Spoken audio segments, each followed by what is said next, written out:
নদী ভাঙনের কবলে হুমকির মুখে ঝালকাঠির দুটি ওয়ার্ডে নানা স্থাপনা। এর মধ্যে নদীগর্ভে বিলীন হয়েছে শতাধিক ঘরবাড়ি এবং ব্যবসা প্রতিষ্ঠান সহ রাস্তাঘাট। অবিলম্বে ভাঙন রোধে শহর রক্ষা বাঁধ নির্মাণের দাবি স্থানীয়দের। স্যান্ডেলিনা সো, রূপচর্চায় আভিজাত্য। ঝালকাঠি শহরের ভেতর দিয়ে বইছে বাসন্ডা নদী। সুগন্ধার শাখাই নদীটি শহরকে দুই ভাগে বিভক্ত করেছে। নদীর পশ্চিম পারে ঝালকাঠি পৌরসভার ৬ ও ৭ নম্বর ওয়ার্ড। শহর রক্ষা বেড়িবাঁধের অভাবে এরই মধ্যে নদী ভাঙনের কবলে বিলীন হয়েছে শতাধিক ঘরবাড়ি, জমি ও রাস্তা। নদীর পাড়ে রাস্তা এটা এতটাই ভেঙে যাইতেছে, ভাঙতে ভাঙতে সম্পূর্ণ বাড়িঘর পর্যন্ত চলে যেতেছে। 50 ফুট ভাঙিয়ে গেছে।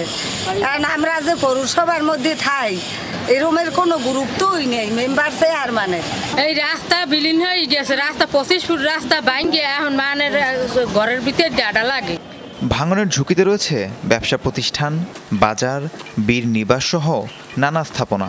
মরণ ফাঁদে পরিণত হয়েছে খেয়াঘাট। স্থানীয়দের দাবি, ভাঙন রোধে অবিলম্বে নির্মাণ করা হোক শহর রক্ষা বাঁধ।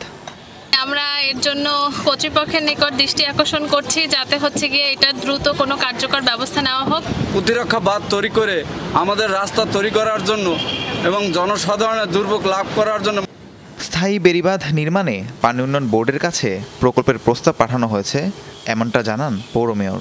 অনুমোদন পেলে দ্রুত বাঁধ নির্মাণের আশ্বাস দেন তিনি। আমরা প্রপোজাল পাঠিয়েছি, এখন পর্যন্ত সেটা হয় না। পানি উন্নয়ন বোর্ডের মন্ত্রীর সাথেও, জাহিদ ফারুক সাহেবের সাথেও ব্যক্তিগত আলাপ করেছি। আশা করি এটার সুফল আপনারা অচিরেই পাবেন। রাহিম সারোয়ার, যমুনা নিউজ।